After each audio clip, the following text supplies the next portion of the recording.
like, bro. She got a kid. Look at his back. Oh my god.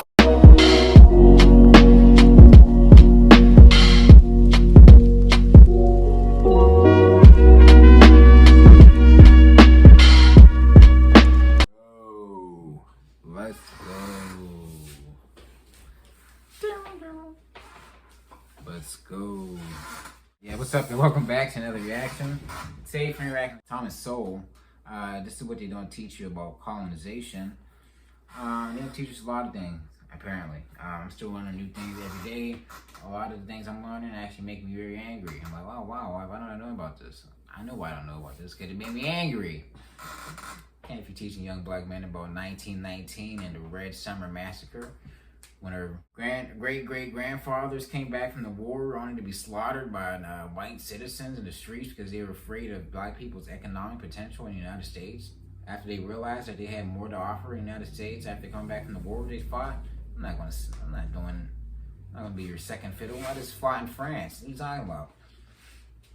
I just had sex for a chocolate bar. Sex for a chocolate bar. Are you serious? Like, you telling me what to do? No. You know these dudes, these veterans came back, they fought back. I almost led to a full-blown race war in the United States. Yeah. But Thomas Sowell, y'all enjoy these reactions. Let us know if you want to see more of him down in the comments. Make sure to hit that like button, subscribe, and share. We're going to hard range this video. Thomas Sowell is one of the greatest philosophers of our time, yet he isn't even mentioned among the 100 most influential African Americans in Ebony magazine. To help more people learn about him, please consider liking this video and subscribing. To get useful materials about Dr. Thomas Sowell, please visit the website. Thank you, and let's begin. Well, you link wealth creation to the acquisition of skills and the employment of skills in a disciplined way, and also in a frugal way in terms of lifestyles.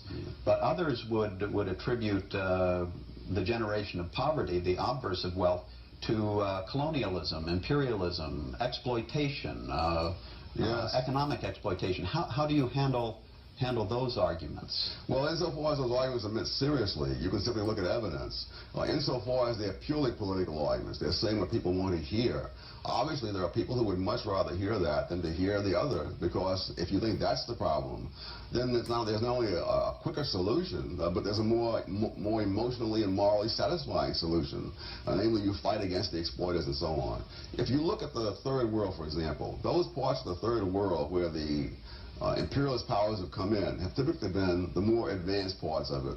They've been the most prosperous ones. Even if they weren't prosperous before they got there, they became the more prosperous parts. Those parts of the Third World that the imperialists have never touched are, almost without exception, the very poorest places on this earth. So you don't find any explanation for poverty and colonialism? The reverse, perhaps? Oh, absolutely. When the Romans, for example, invaded the British Isles, they conquered the southern part of Britain, but they never conquered Scotland.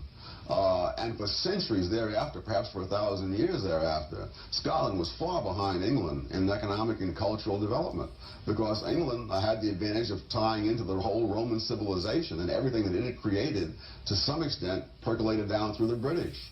That doesn't mean the British were happy with the Romans being there. You know, 1,000 years later, Churchill could say, we owe London to Rome, but that's 1,000 years later. It depends on the colonizer. We're talking about the French. They were more elusive. They didn't really interact with the natives and everyday colonized lands. They were more there for trade. The British, they were there to take the land, get rid of the natives. I don't know. French is pretty endowed in a lot of cultures. I mean, because they were trading there. That's because more of they use their language as more of a way to like. They speak French everywhere. Most trade. I know, that's what I'm saying, but you don't see like whole like ethno states like Australia, Canada, America, where all the Indians are gone, and there's white folks now. Yeah, reservations like 7 Indians.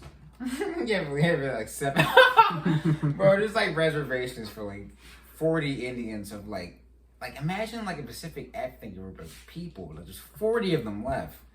40 living in a cage. It's like, what the? I read down, I was crying. I'm like, wow, he really annihilated these people. Like, you're like annihilated them.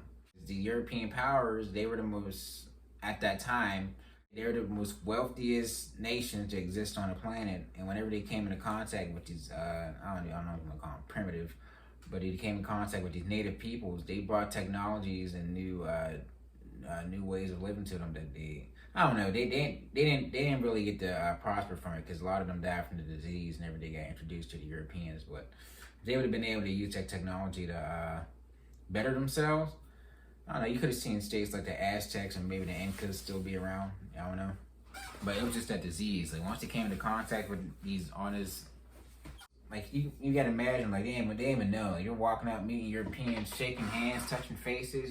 They didn't know. They go back, Mom, there's some weird guy out there. They're talking. They're like giving food and blankets. Blankets together. The whole village is gone. They're gone. Smallpox, what those people went through.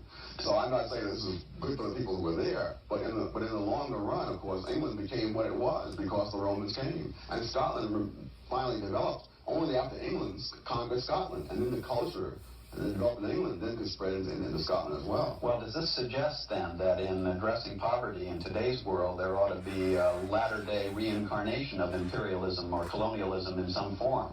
No, because I think politically it's impossible.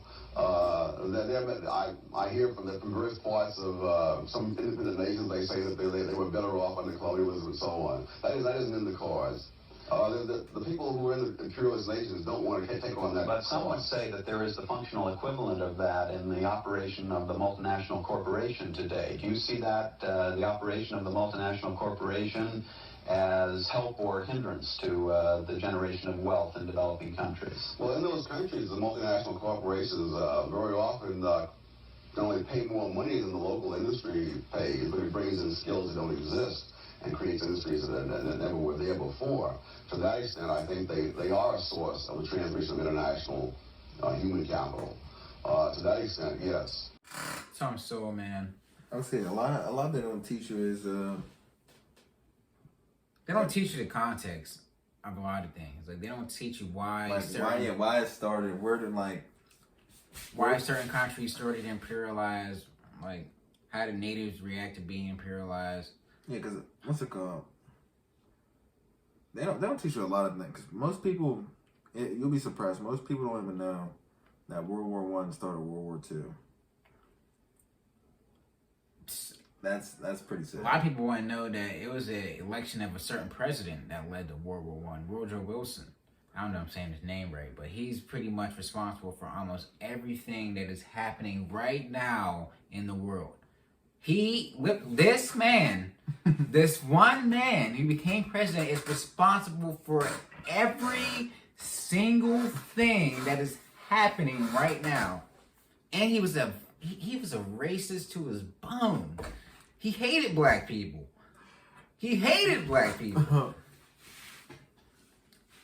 I don't know if he was a president that got sworn into the KKK in the Oval Office. That might have been another one. So my goodness. I don't know. Yeah, let us know if you want to see more Thomas Sowell down in the comments, man. We like reacting to his videos. Get a lot of insightful comments.